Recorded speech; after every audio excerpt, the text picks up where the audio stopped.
Bismillahirrahmanirrahim. Assalamualaikum warahmatullahi wabarakatuh. Alhamdulillah wassalatu wassalamu ala Rasulillah wa ala alihi wa sahbihi wa man walah amma ba'du. Bapak Ibu yang dirahmati Allah Subhanahu wa taala, setelah kita panjatkan syukur kita kehadirat Allah, salawat dan salam kita doakan agar Allah limpahkan kepada Nabi kita Muhammad Sallallahu Alaihi Wasallam. Izinkan kami melanjutkan kajian kita tentang pembahasan tafsir. Bapak Ibu, dulu kita sudah sampai yang terakhir, niku tentang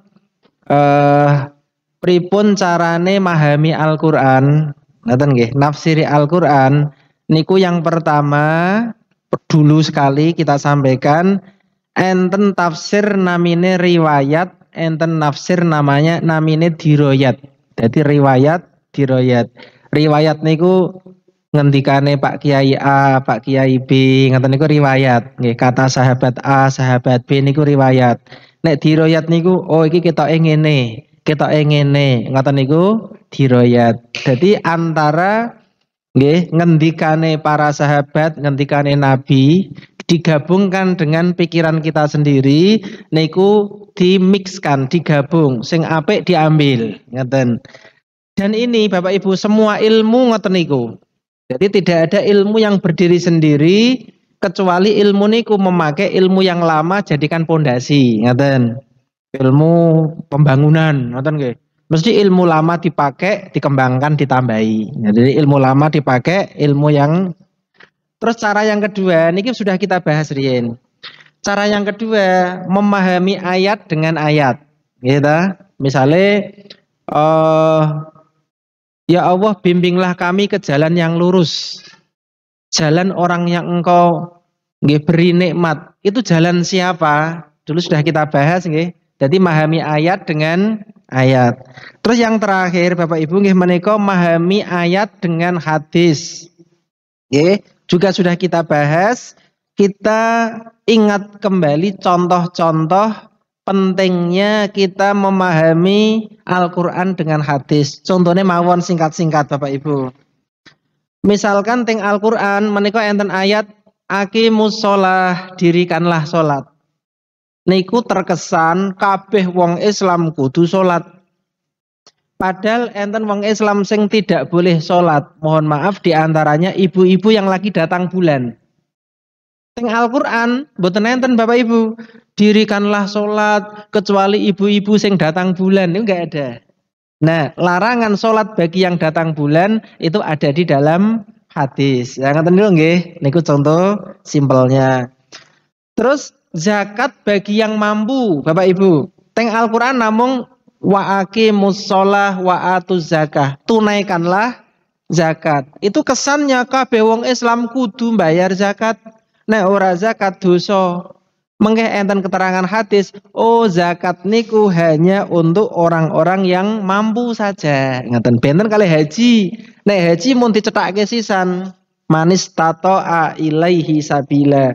Jadi haji mung wajib kanggo wong mampu. Niku Al-Qur'ane enten. Tapi kalau zakat hanya bagi yang mampu, itu keterangannya hadis. Ngaten nggih, niki contoh yang ketiga. Terus di dalam Al-Qur'an Bapak Ibu wong sing nyolong hukumane napa sing nyolong? Dipotong tangannya. Teng Al-Qur'an angger ana wong nyolong mesti dikethok tangane. Pertanyaan, sakniki nek nyolong sing dicolong niku sandal. Jenengan pengajian ngeten iki mengke mulai padahal jenengan mboten nganggo sandal mau. Kundure kok nganggo sing apik kan ngeten.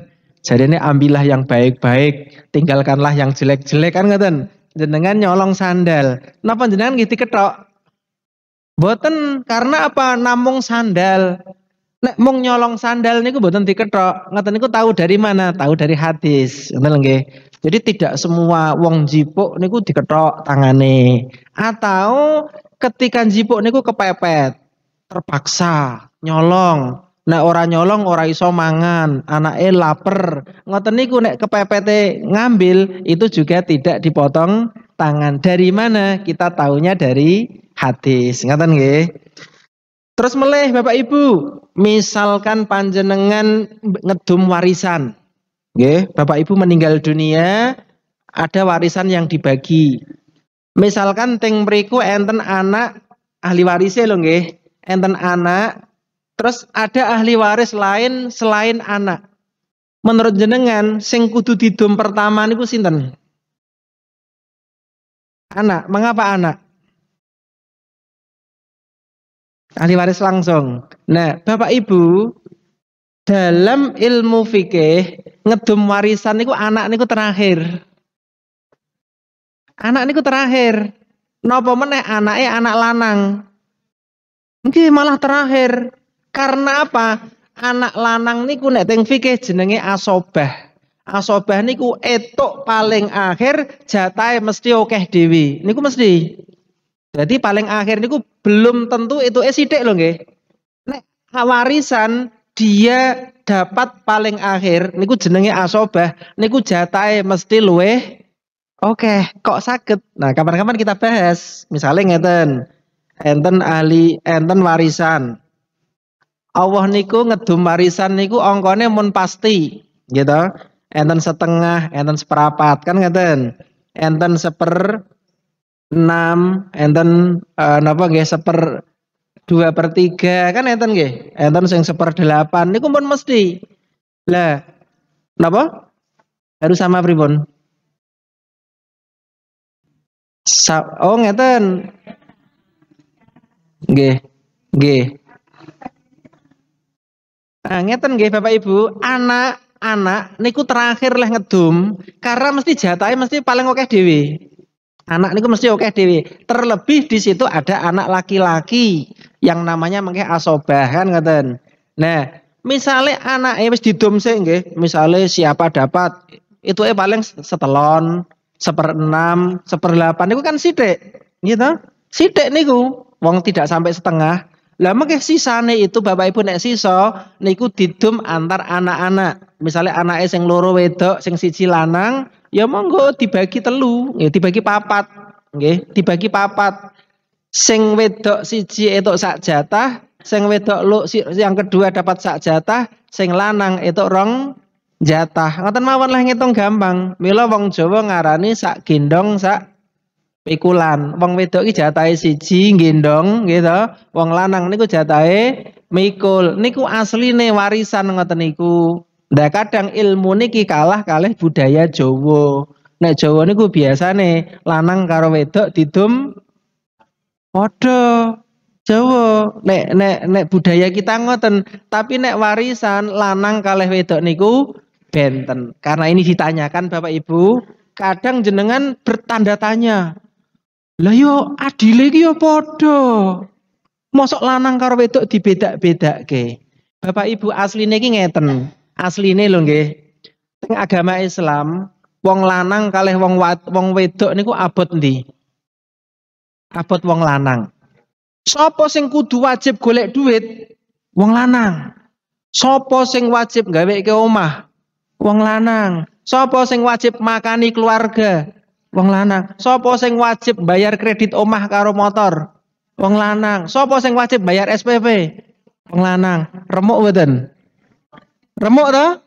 Remuk. Wong wedok niku mboten wajib napa-napa. Bahkan wong wedok niku nek entuk warisan PN dhewe. Nek nyambut gawe entuk gaji PN dhewe. Niku penake. Tekku ya tekmu, nek tekmu dhewe. Kan ngoten nggih. Wong wedok niku penak. Karena wong lanang niku abot, mila warisane digawe 2 kali lipat. Sing kudu bayar mahar, wong lanang apa wong wedok? Wong lanang. Wong lanang niku mesake nek kon milih pengen wedok jane. Tapi wis kasep lanang ya alhamdulillah disyukuri kan ngoten nggih. Lah ngoten niku Bapak Ibu nggih. Dadi wong lanang niku abot, ngoten nggih. Arep mlebu surga, wong lanang niku dadak semua ibadah dilakukan plus jihad. Jihad niku perang, perang niku rekoso. Kudu duwe duit, duwe senjata, duwe kendaraan, mlaku adoh, panas, adem, ngelak, luwe. Nek wong wedok pengen mlebu surga, sing penting salat 5 waktu, poso Ramadan kersa poso, taat karo bojone, mlebu surga. Oh penak. Bapak-bapak nek kon milih laki-laki apa perempuan? Nek kon milih yo ngaten nggih. Lah niki. Jadi Bapak Ibu nek mung hartane kuwi sak gendong sak pikulan melihat seperti itu, kira-kira adil mboten? Ya adil mawon janjane ngoten lho nggih. Adil kan ngoten. Jadi aslinya seperti itu. Lah karena budaya kita niku rodok beda. Misale wong lanang, wong wedok nyambut gawe, mengke kerja bareng, dapat hasil bareng, ada harta namanya gono gini. Nek teng Islam niku dereng dikenal atau tidak dikenal. Gono gini itu apa? Tidak ada. Karena apa? Sing wajib nyambut gawe niku wong lanang.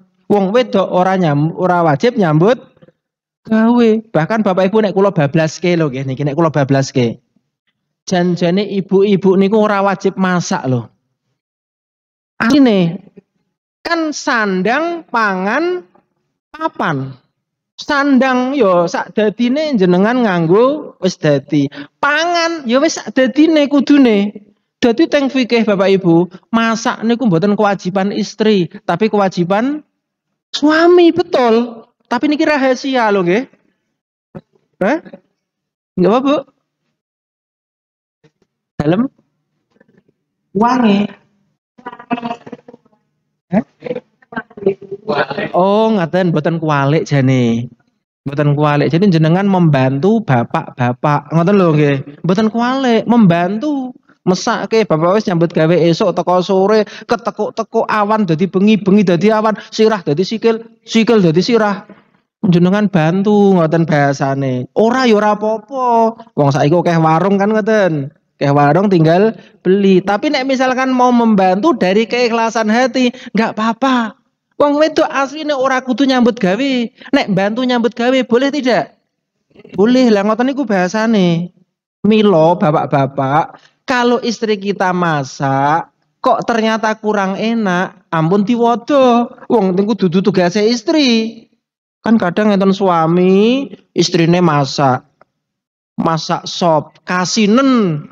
Komentare pripun? Iki sop apa uyah jaran? Asine kaya ngene. Ah mboten boleh nggih, tidak boleh kita mencela masakan istri. Keporo kita pura-pura. Ngoten nggih. Meskipun janjane ora enak, tapi kita ngomong enak. Itu malah boleh. Seperti Nabi Muhammad ketika tanya, "Dik, onone apa?" Lauke cuka. Cuka niku lauk sing paling enak. Padahal mangane ya karo ngoten nggih. Jadi nggak apa-apa, nggih. Kita sering seperti itu nggih tentang warisan tadi. Kita lanjutkan Bapak Ibu. Terus kalau kita atau ada sebuah keluarga Islam, nggih. Anak etuk warisan misalkan. Misalnya anak ini mboten Islam. Misalnya ibu Islam, bapak Islam, meninggal dunia. Anake ana sing Islam, ana sing mboten Islam. Kristen ngono men gampang. Anak sing Kristen itu dapat warisan mboten? Dapat warisan mboten? Mengapa dapat? Napa? Nah, ngeten Bapak Ibu. Menurut Al-Qur'an, anak kuwi kabeh itu warisan. Tapi menurut hadis, nek beda agama, niku ora itu. Termasuk nyuwun sewu nek posisine kualik. Bapak Ibu jenengan Kristen, meninggal dunia, jenengan Islam, padahal bondone oke, jenengan berak dapat warisan mboten? Dan iya podo, kok lemuni abut mboten. Itu sama. Jadi tidak akan saling mewarisi dua orang yang berbeda agama. Niki hadis, ngoten lho. Ternyata nek anak bapak Islam anak Kristen atau bapak Kristen anak Islam sebaliknya itu tidak mendapatkan warisan. Kita tahunya dari hadis. Nek orang hadis orang ngerti, gitu loh nggih. Lah niki kan kita membahas tentang pentingnya kita belajar memahami Al-Qur'an disandingkan dengan hadis. Ngaten nggih Bapak Ibu? Nah, ini kita sudah selesai masalah ilmu yang ketiga. Nggih menika nafsiri Al-Qur'an dengan hadis. Sekarang kita ke tema baru Bapak Ibu. menafsiri Al-Quran dengan pendapatnya para sahabat dan tabi'in. Niki nomor 4, enggal. Dulu pernah yang pernah dibahas. Para ulama, Bapak Ibu, masih dan selalu mempertimbangkan perkataan para sahabat dan tabi'in di dalam apa? Dalam memahami ayat Al-Qur'an. Lah kok saged? Lho nggih, wong sahabat niku tiyang sing paling pirsa ketika Al-Qur'an niku turun. Turune ning ngendi, diturunkan kepada siapa, niku mereka tahu. Bahkan enten sahabat Bapak Ibu namanya Ibnu Mas'ud. Ibnu Mas'ud itu dia mengatakan bahwa ngeten, tidak ada ayat Al-Qur'an satupun yang turun kecuali saya tahu turunnya di mana, turunnya kapan, turun kepada siapa. Jadi Al-Qur'an itu kan kadang enten sebabnya turun Bapak Ibu. Enten sing langsung midun, ora ono sebab apa-apa. Niku kathah. Tapi enten juga ayat Al-Qur'an niku karena ada peristiwa. Enten sahabat sing teko, Nabi Muhammad reson jawab, Allah menurunkan ayat. Enten. Ada yang sahabat melakukan sesuatu hal, ternyata Allah mengomentari dengan melakukan ayat. Ngoten niku nggih. Jadi enten ayat Al-Qur'an menika turun niku enten sing dengan sebab dan ada yang tanpa sebab. Sing dengan sebab niku teng ilmu tafsir dan ulumul Quran disebut dengan asbabun nuzul, sebab turune Al-Quran. Hadis nggih ngoten. Hadis nggih nenten sebabe. Nah, sebabe hadis keluar itu disebut dengan asbabul wurud. Jadi enten nuzul niku Al-Quran, enten wurud niku hadis. Niki Bapak Ibu nggih, pentingnya kita memahami Al-Quran dari para sahabat. Terus enten melih Bapak Ibu, sahabat yang tadi saya ceritakan namanya Ibnu Mas'ud, dia mengatakan begini. Saya kalau belajar Al-Qur'an niku maksimal mong 10 ayat. Ayat niku saya pahami karepe napa. Setelah saya paham, saya amalkan. Jadi para sahabat niku angger dia apal Al-Qur'an mesti ngerti maknane, mesti mengamalkan isinya. Niki rada benten dengan zaman kita. Zaman kita niku banyak pondok-pondok penghafal Al-Qur'an, tapi belum tentu yang ia hafal itu ia amalkan. Mohon maaf Bapak Ibu, bukan maksud apa-apa, tapi sekadar untuk pembelajaran. Bapak Ibu pernah dengar atau sering dengar berita enten pondok pesantren lagi viral digrebek polisi gara-gara anake kiai niku melakukan apa? Pelecehan seksual atau pencabulan atau apalah namanya yang dilakukan kepada para santri. Bapak Ibu pondok anake kiai. Padahal kekerasan seksual niku enten ayat Al-Qur'an. Kita ambil satu mawon. La taqrabuz zina. Sira kabeh aja do nyedaki zina. Nyedaki we ora oleh apalagi melakukan. Kan ngoten. Niku nek ngerti ayate, paham maknane, kersa ngamalke, sing penting niku pengamalannya itu. Ngoten lho. Jadi ampun kaget mengke nek kathah tiyang niku do apal Al-Qur'an tetapi tidak paham isinya dan juga tidak mau mengamalkan isinya. Padahal Bapak Ibu ini sekedar selingan lho nggih.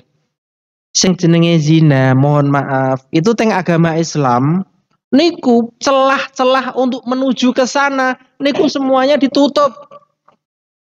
Saya sebutkan Bapak Ibu, saking tidak bolehnya zina, celah-celah untuk menuju ke sana niku ditutup. Contoh Bapak Ibu, contoh. Ada laki, ada perempuan. Berdua-duaan. Dalam hadis, kalau ada laki-laki perempuan tidak halal orang lain, kok berdua-duaan, pihak ketiganya siapa? Setan. Mila nek enten wong pacaran ampun jenengan cedhaki lho nggih. Lah jenengan dadi pihak ketiga mengke nggih. Nggak boleh. Terus ada ayat yang melarang bagi para wanita untuk memerdukan suaranya di depan laki-laki. Nek wong wedok ngomong karo wong lanang liya, ampun dilembut-lembutke. Keporo malah galak sisan rapopo dianggap bojo galak sisan rapopo. Itu lebih baik daripada nek kita ngomongnya apa dilus-luske, mendayu-dayu, bermanja-manja. Kan tidak boleh. Terus Bapak Ibu, mengapa kita kajian kita buat satir seperti ini? Karena di dalam Al-Quran Bapak Ibu, kita tidak boleh laki-laki memandang perempuan, perempuan memandang laki-laki tanpa ada hajah atau daruroh. Bapak-bapak kiai niku ada pondok putri, niku nek setoran niku nganggo satir. Sing krungu sing ketok mung mulute tok suara karena setoran hafalan Al-Quran. Karena di dalam Al-Quran kan ada Bapak Ibu, wong lanang ora oleh mandang wong wadon ora oleh nyawang wong lanang. Itu ada ayatnya, nyawang ora oleh. Kan ngoten nggih. Nyawang saja tidak boleh. Yang nanti kita kenal dengan namanya ghaddul basor, menundukkan pandangan. Terus bapak-bapak, nek jenengan lewat di jalan kok jenengan melihat cewek cantik, jenengan kudu dingkluk. Kejebles listrik rapopo, tiang listrik. Saking dingkluk misalkan kayak. Dingkluk. Ibu-ibu melihat orang yang ganteng dingkluk gitu. Aslinya kita tidak boleh saling memandang. Tat, saya dengar hadis Tat.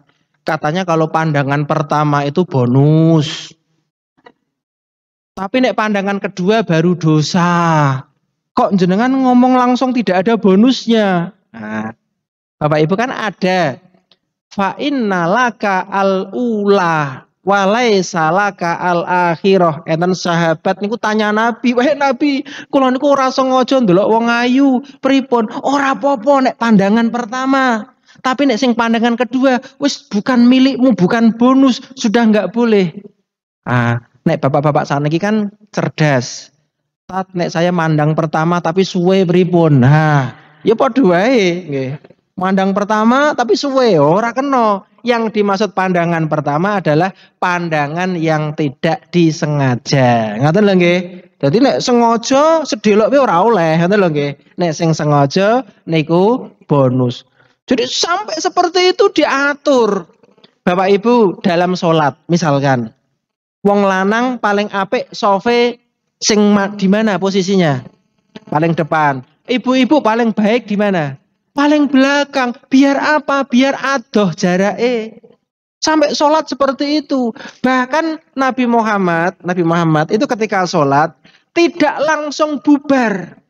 Memberi kesempatan ibu-ibu untuk bubar dulu. Ben bubar, biar pulang. Setelah selesai baru laki-laki bubar. Tujuannya apa? Biar tidak saling bertemu. Lah ternyata seperti itu nggih. Untuk menuju ke sana itu ternyata jalan dan celahnya niku dibunteti oleh Islam seperti itu. Jadi ini tidak boleh, yang mengarah ke sana itu dilarang. Di antaranya tadi nggih berbicara, termasuk mengke Al-Qur'an ngeten-ngeten. Bapak Ibu teng Al-Qur'an niku ada larangan bagi wanita yang punya gelang di kaki. Ibu-ibu pakai mboten gelang di kaki? Mboten nggih? Nek gelang di tangan ya ora ono, kaki apa menehen ngaten nggih? Orang-orang jahiliyah dulu Bapak Ibu suka memakai gelang itu di kaki. Terus gelangnya itu nek ono wong lanang dikrincing-krincing nggih, princing-princing. Coba saya tanya bapak-bapak nggih, niki padha lanange. Nek jenengan mendengarkan suara gemrincing gelang di kaki, sing jenengin bayangke gelange napa kakine? Ibu-ibu meneng. Gitu. Jadi ternyata bisa sampai seperti itu. Jadi imajinasi itu berbahaya, ngoten nggih. Bahkan ada juga anjuran, niki tambahan Bapak Ibu. Tambahan. Tidak boleh seorang wanita menceritakan wanita lain di hadapan suaminya, nggak boleh.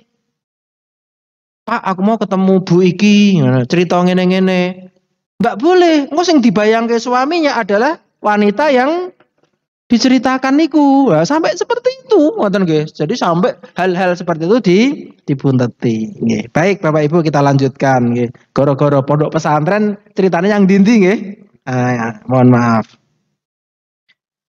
Terus Bapak Ibu, sekadar contoh. Contoh tafsir sahabat niku nopo? Lah ngeten. Sebelum kita kasih contoh Bapak Ibu, para sahabat kalih para tabiin niku nek maringi tafsir Al-Qur'an niku sifatnya hanya memberi contoh-contoh. Jadi misalnya ngeten. Al-Qur'an enten ayat ihdinas siratal mustaqim. Bimbinglah kami ke jalan yang lurus. Jalan yang lurus itu apa? Para sahabat, para tabiin memberi contoh. Jalan yang lurus diantaranya adalah Islam. Ya Allah bimbinglah aku untuk tetap di dalam agama Islam. Ada juga yang mengatakan jalan yang lurus itu Al-Quran. Ada yang mengatakan jalan yang lurus itu sunnah. Ada yang mengatakan jalan yang lurus itu adalah jalan ibadah. Ada yang mengatakan jalan yang lurus adalah ketaatan kepada Allah dan Rasul. Ya Allah bimbing aku agar selalu taat kepada Allah dan Rasulmu. Jadi semuanya adalah boleh. Hanya sahabat niku memberi contoh.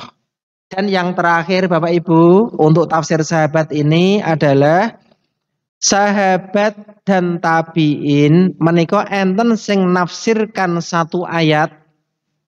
Nggih, ayatnya apa? Wa minan nasi may yashtari lahwal hadits. Wa minan nasi, dan dari manusia. Man yastari, ada yang mengambil. Nggih. Lahwal hadits, lahwa niku logo. Logo niku sia-sia, hadis niku percakapan, ucapan. Ucapan yang sia-sia, maksudnya apa? Enten sahabat yang menafsirkan bahwa ucapan yang sia-sia itu adalah nyanyian. Jadi Bapak Ibu mohon maaf jika ada orang Islam sebagian saudara kita sing ora gelem ngrungokke lagu-lagu ora popo. Ampun jenengan nyek. Wong Islam kok wegah ngrungokke nyanyian, uripe yo ora bahagia, kan ngoten. Padahal budaya di kita wong seneng niku identik dengan nyanyi, kan ngoten. Wong mantu seneng-seneng nyanyi-nyanyi, kan ngoten. Dan wong kok ora gelem nyanyi ki ora bahagia, kan ngoten.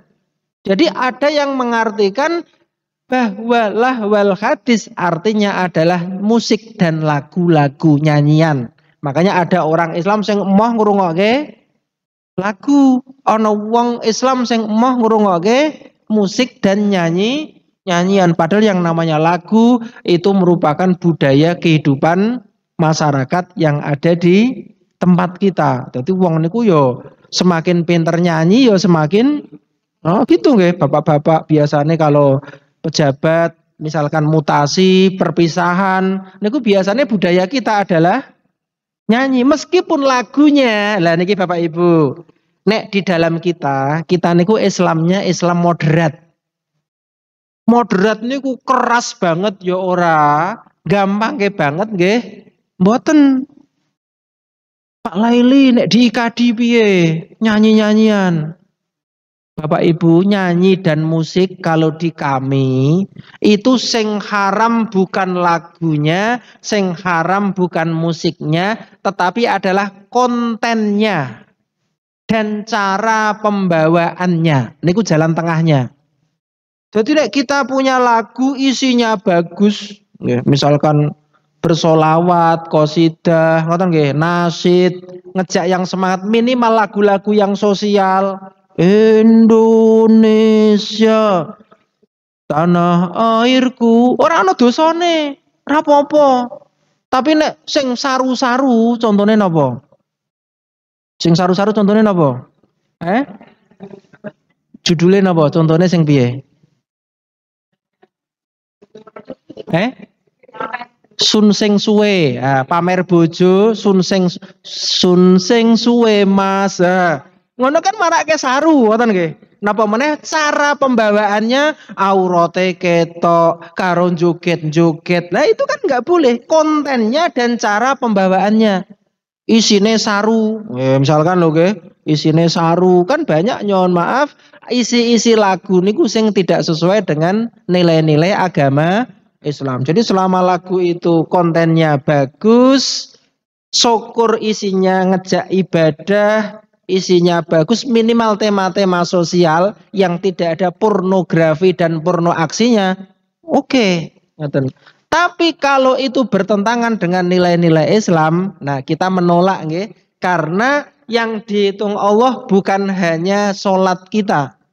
Bagaimana kita mengisi hidup kita itu juga dinilai oleh Allah Subhanahu wa taala. Dengan kata lain ngeten, dengan kata lain nggih.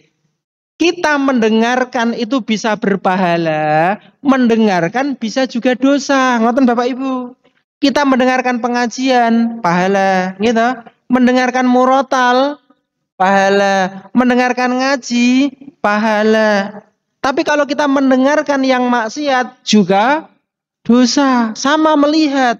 Melihat yang baik kita pahala, melihat yang tidak baik kita berdosa. Seperti itu nggih Bapak Ibu nggih. Jadi selalu ada pahala dan selalu ada dosa.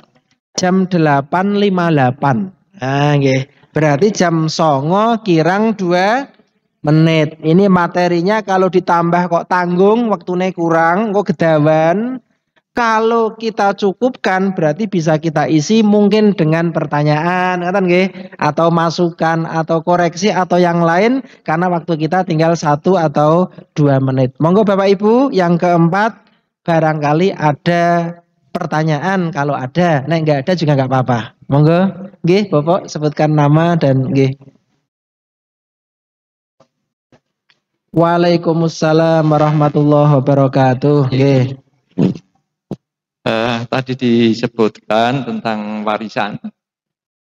Kalau beda agama, nggih. Kalau Al-Quran itu membolehkan mendapatkan warisan, tapi kalau Al-Hadis tidak membenarkan untuk diberi warisan. Itu yang dimenangkan yang mana itu? Yang apa? Yang dimenangkan. Yang dimenangkan artinya masanya. Ya. Oh, ngaten, nggih. Karena di masyarakat mungkin sok banyak. Nggih. Ada pertanyaan bagus Bapak Ibu. Nggih, kalau Al-Qur'an mengatakan anak yang beda agama itu dapat warisan, gitu, karena anak. Terus di hadis dijelaskan anak yang beda agama itu tidak mendapatkan warisan. Pertanyaannya Bapak tadi, Bapak siapa namanya? Nggih, Bapak siapa? Muslih. Pak Muslih. Pertanyaannya Bapak Muslih, yang dimenangkan yang mana? Ngaten. Bapak Ibu, Al-Qur'an mengatakan anak dapat warisan. Hadis mengatakan anak yang beda agama tidak mendapatkan warisan. Apakah harus dimenangkan salah satu? Atau bisa digabung? Ternyata ini bisa saling melengkapi dan tidak harus saling mengalahkan. Pripun cara melengkapinya? Al-Qur'an mengatakan ahli waris dapat warisan.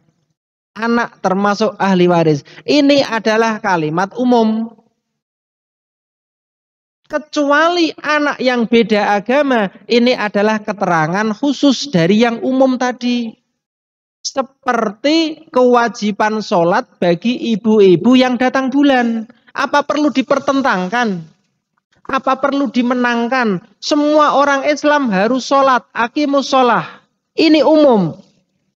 Ibu-ibu yang datang bulan jangan sholat. Ini hadis.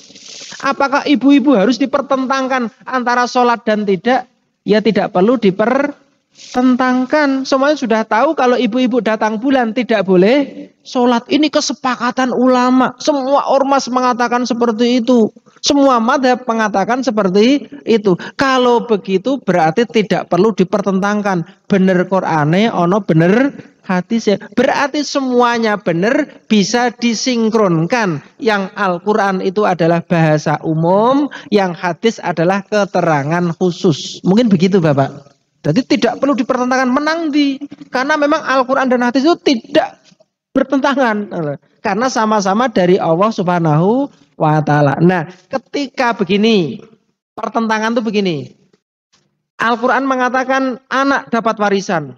Hadis mengatakan anak tidak dapat warisan. Ini baru bertentangan. Kalau ini tadi anak dapat warisan, tetapi anak yang Islam, hadis, berarti ini tidak bertentangan, sifatnya adalah keterangan. Bahwa umumnya ayat itu dikhususkan dengan hadis yang namanya anak beda agama, apapun posisinya, baik sebagai orang tua maupun anak, tidak mendapatkan warisan. Makaten Bapak Musleh. Nggih, matur nuwun. Ada lagi? Perwakilan ibu-ibu, monggo boleh, nggih, monggo Ibu. Waalaikumsalam warahmatullahi. Nggih. Nggih. Nggih.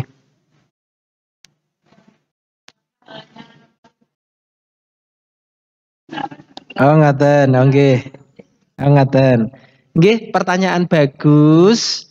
Ibu tadi tanya, Sof itu aslinya adalah laki-laki imam, belakangnya adalah laki-laki. Dengan mempertimbangkan usia, yang paling depan adalah yang paling sepuh, belakangnya agak muda, belakangnya anak-anak, kan ngaten. Terus belakangnya lagi anak-anaknya perempuan, perempuan tapi yang anak-anak. Terus belakangnya itu adalah yang agak besar, agak gadis. Terus belakangnya lagi adalah yang sepuh. Ini soft asli seperti itu.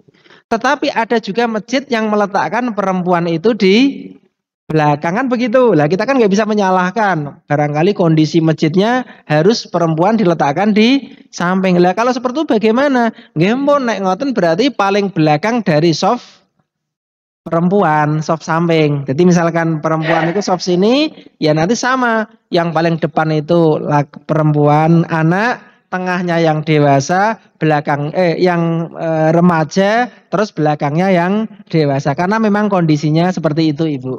Mbok pilih makaten. Matur nuwun. Ada lagi? Nggih. Nggih.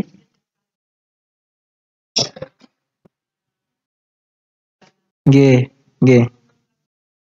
Nggih. Nggih. Nggih. Nggih. Nah, ini teknis Bapak Ibu. Ini kemarin saya baru saja ditanya di sebuah masjid. Ini waktu itu saya jawabannya memang belum tahu dan belum saya cari. Ini kan sudah teknis. Jadi misalkan begini, misalkan nih, monggo nanti yang tahu bisa sharing karena ini bukan kajian tapi belajar bareng ya. Datang bapak-bapak di depan, gitu. Terus tengahnya yang agak muda, belakangnya anak-anak. Itu logikanya kalau datangnya bareng, komatnya bareng kan ngaten. Tapi kalau datangnya itu beda-beda, misalkan nih, ada bapak-bapak sepuh, depannya udah penuh. Yang belakang yang kosong tinggal di belakangnya anak-anak. Yang sepuh ini maju di depan cari tempat atau terima di belakangnya anak-anak. Misalkan yang bapak-bapak loh nggih. Yang sepuh datang telat, rakaat kedua. Soft yang belakang sudah penuh dengan anak-anak. Bapak-bapak datangnya kemana? Ke depan atau ke belakang? Ya belakang, wong teko keri kan ngaten. Lah, sekarang ibu-ibu sudah dewasa datang, anak-anaknya nggak ada, gitu. Terus yang remaja belum datang kan, tang ini do kawanan kan, ngoten nggih, cah cilik-cilik, wong nom-nom. Adanya ibu-ibu, apakah ibu-ibu tuh harus softnya itu softnya anak-anak di depannya, atau dia ngosongi terus di belakang, ngoten nggih? Nah, ini saya jawabannya belum tahu, Ibu. Belum tahu, nanti saya carikan. Kebetulan ada yang tanya seperti itu di masjid lain.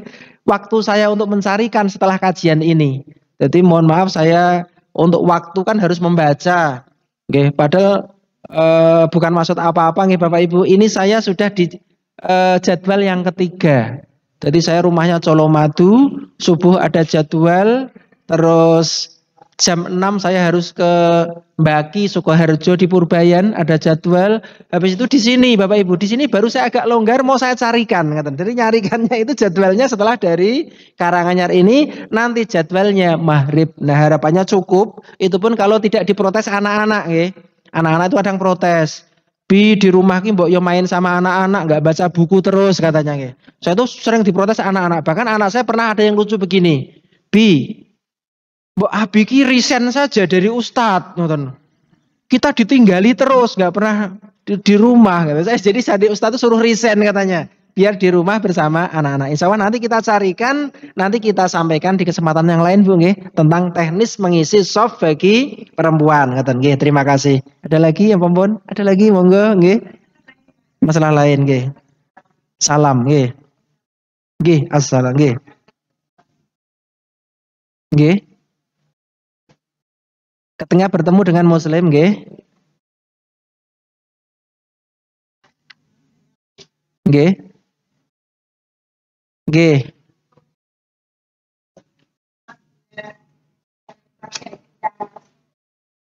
Nggih. Oh ngaten. Oh nggih, baik. Nggih, pertanyaan terakhir mungkin Bapak Ibu terkait mengucapkan salam. Salam, nggih. Salam itu kan muslim bertemu dengan muslim, kita dianjurkan untuk salam. Ngaten. Atau muslim bertemu di sebuah forum yang mana di situ ada muslimnya. Jadi misalkan ada forum campuran muslim, ada non muslim, kita boleh mengucapkan salam. Nah, pertanyaan ibu ini bagaimana kalau kita masuk rumah, ngaten nggih? Apakah kita juga salam? Menurut Bapak Ibu kira-kira salam nggak? Salam, ada hadisnya. Jika kamu masuk rumah, maka uluklah salam, uluk salamlah kepada orang yang ada di dalam rumah itu. Jadi dianjurkan Ibu, ada hadisnya. Rumah kosong. Nah, rumah kosong pripun ya? Salam juga nggih? Salam juga Bapak Ibu. Begini, menarik sekali. Bapak Ibu kalau sholat sendirian, mengo ke kanan, mengo ke kiri, kan jenengan salam toh? Meskipun tidak ada orang, jenengan tetap salam toh? Salamnya kepada siapa? Kepada malaikat. Pinter Ibu tadi. Ketika jenengan sholat, malaikat kan ikut. Jenengan salam kepada malaikat. Nah, jenengan berjamaah, imamnya salam kepada malaikat dan kepada jamaah makmumnya. Misalkan saya imam, assalamualaikum. Salamlah kepada malaikat yang ada di kanan kita dan salam kepada makmum yang ada di kanan kita. Assalamualaikum, salam kepada malaikat dan makmum yang ada di kita. Kita niati seperti itu, Nabi pahalanya tambah. Bukan hanya salam dalam sholat, tetapi kita memang mengucapkan salam kepada makhluk di kanan dan kiri kita. Barangkali bisa dianalogikan. Nek rumahnya kosong pripun? Bisa jadi di dalamnya ada malaikat. Malaikat rahmat, Bapak Ibu nggih. Malaikat rahmat itu malaikat yang membawa rahmat. Bisa jadi ada di rumah kita. Mila kan enten hadis. Nek saged wong Islam niku ampun ngingu segawon, sing segawon niku ada di dalam rumah kita. Karena malaikat tidak mau masuk ke dalam rumah yang di dalamnya nyuwun sewu enten segawone. Pak Leli, aku senang segawon. Segawone lucu, tak pakani, bahkan pakane segawon niku luweh larang tinimbang sing tak pangan. Kan makanya kan kadang tuku neng luwes neng supermarket kan begitu. Boleh silahkan, tetapi jangan diikutkan di dalam satu rumah. Mungkin dikandangke dhewe ning mburi, ngeten nggih. Apa dikandangke ning samping. Sing penting jangan ada di dalam rumah. Karena Bapak Ibu sebagai penutup enten hadis ngeten. Nabi Muhammad niku lama tidak dapat wahyu. Kok iki tumben yo Jibril ora teko-teko. Biasanya teko membawa wahyu kok tidak datang. Ada apa? Selidik punya selidik, pembantunya ketika nyapu di bawah ranjang itu ada anak anjing yang mati. Akhirnya dibuang oleh pembantunya tadi, Jibril baru mau datang. Berarti anjing menyebabkan malaikat tidak mau datang ke rumah kita. Utamanya adalah malaikat rahmat. Ngaten nggih Bu nggih? Tetap salam. Napa meneh terakhir pertanyaannya? Oh, kita ngaji, kita sholat, ngeten nggih? Bagaimana ngeten? Kalau sholat niki khusus, tidak boleh kita menjawab salam. Nek jawab salamnya batal. Misalkan jenengan waladhdallin amin. Assalamualaikum. Waalaikumsalam misalkan. Jenengan sholat itu batal. Karena apa? Jenengan dialog dengan manusia. Batal, ngaten nggih? Lah, pripun biar tidak batal? Sing penting jenengan tahu kalau kondisi jenengan sedang sholat. Misalkan jenengan keraskan Allahu Akbar. Sami Allahu liman hamidah. Oh, sing duwe omah iki lagi salat. Dadi ora iso jawab salam. Ngoten nggih? Tapi nek hanya membaca Al-Qur'an boleh diputus. Selesai ayat Waalaikumsalam enggak apa-apa. Ngoten nggih? Ketika zikir diputus enggak apa-apa. Tapi nek salat ketika putus yo baleni melih. Lah bedanya seperti itu. Nggih, nek zikir doa monggo, kira-kira kan kita bisa ngira-ngira niki. Kira-kira dia nek ora tak langsung salam kira-kira bagaimana. Nah, misalnya penting banget, darurat banget bisa dikalahkan dengan yang darurat. Jadi intinya ngeten Bapak Ibu. Menjawab salam itu hukumnya apa? Wajib. Jadi ketika ada dua kewajiban yang bertentangan itu harus kita kalahkan salah satu. Menangkanlah yang mana di situ ada madorotnya. Yang sering saya contohkan mudahnya ngeten. Bapak-bapak sholat Jumat, hukumnya wajib. Tapi ketika bapak-bapak jalan ke masjid, ono tonggone lairan. Misalnya mbok rondo, orang duwe sopo-sopo lairan.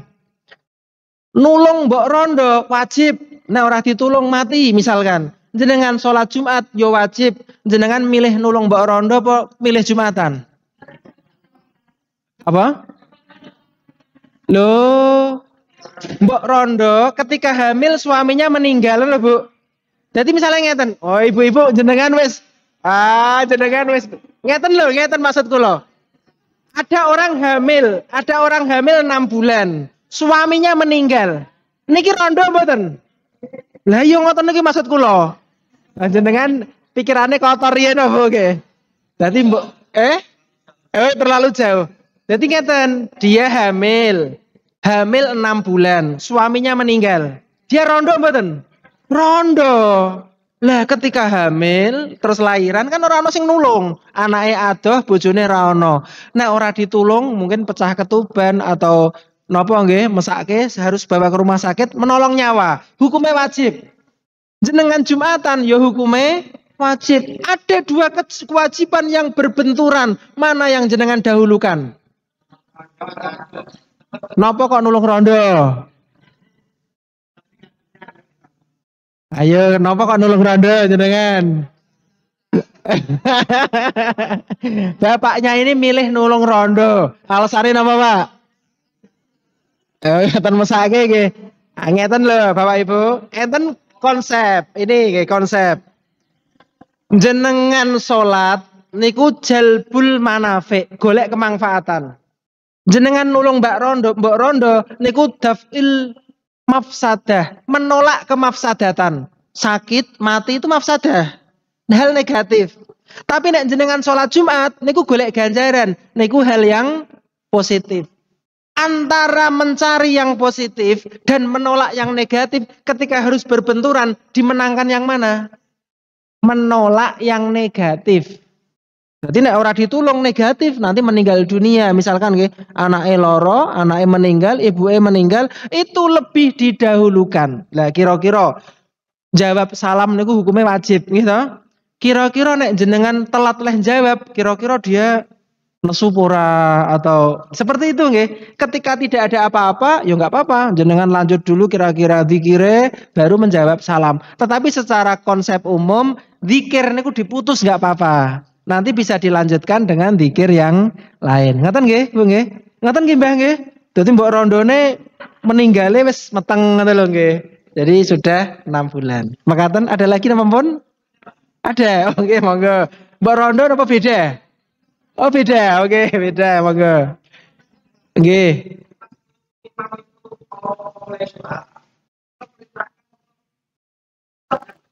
Oh, nggih. Oh ngoten, nggih. Lah ini yang saya tadi belum bisa jawab nggih Bapak Ibu.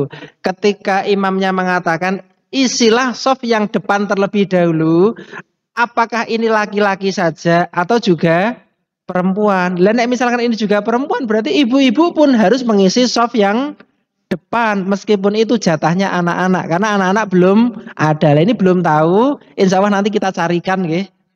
Kedua nggih. Salat Jumat nggih. Nggih.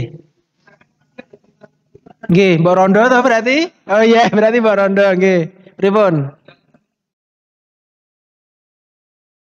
Nggih. Nggih. Oh ngaten. Nggih. Betul, ini ada hadis yang mengatakan barang siapa 3 kali tidak sholat Jumat. Tapi kalau tidak salah itu ada keterangan tanpa udzur. Tanpa udzur itu dicap sebagai apa? Ngoten nggih, munafik atau musyrik atau ngoten nggih.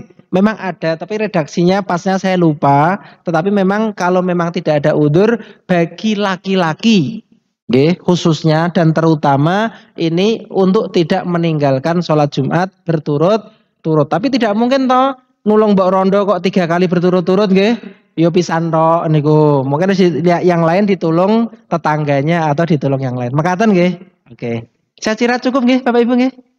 Baik, mungkin sampai di sini Bapak Ibu pertemuan kita. Insya Allah kita bertemu lagi di kesempatan yang lain dan kita berdoa semoga dengan kegiatan seperti ini Allah menambah keberkahan dalam hidup kita. Karena kita mengisi kegiatan kita dengan tolabul ilmi. Amin. Yang mana tolabul ini adalah pahalanya sangat luar biasa, keutamaannya sangat besar. Amin. Sebagai cerita singkat penutup Bapak Ibu, anjing di dalam agama Islam, anjing itu antara yang pinter dengan yang tidak pinter itu tangkapannya beda. Ini anjing saja Bapak Ibu.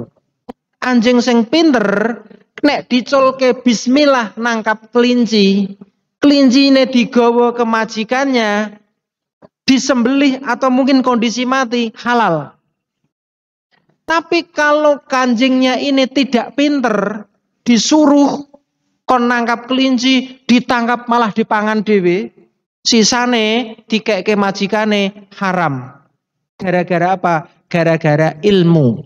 Jadi anjing terlatih saja tangkapannya halal, anjing yang tidak pinter tangkapannya haram. Apalagi kita manusia dengan majelis ilmu, harapannya Allah memberikan kita ilmu yang manfaat, ilmu yang banyak dan berkah sehingga akan membawa kebaikan bagi kita baik hidup di dunia maupun di akhirat. Mekaten sekadar motivasi, kurang lebihnya mohon maaf. Wassalamualaikum warahmatullahi wabarakatuh. Waalaikumsalam warahmatullahi wabarakatuh. Terima kasih kepada Ustadz Laili yang sudah banyak sekali memberikan ilmu kepada kita semua. Mudah-mudahan kita bisa terima dan kita niat untuk mengamalkan ya Bapak Ibu. Monggo kita pungkasi kajian hari ini kanthi kafaratul majlis sareng-sareng. Subhanakallahumma bihamdika asyhadu an la ilaha illa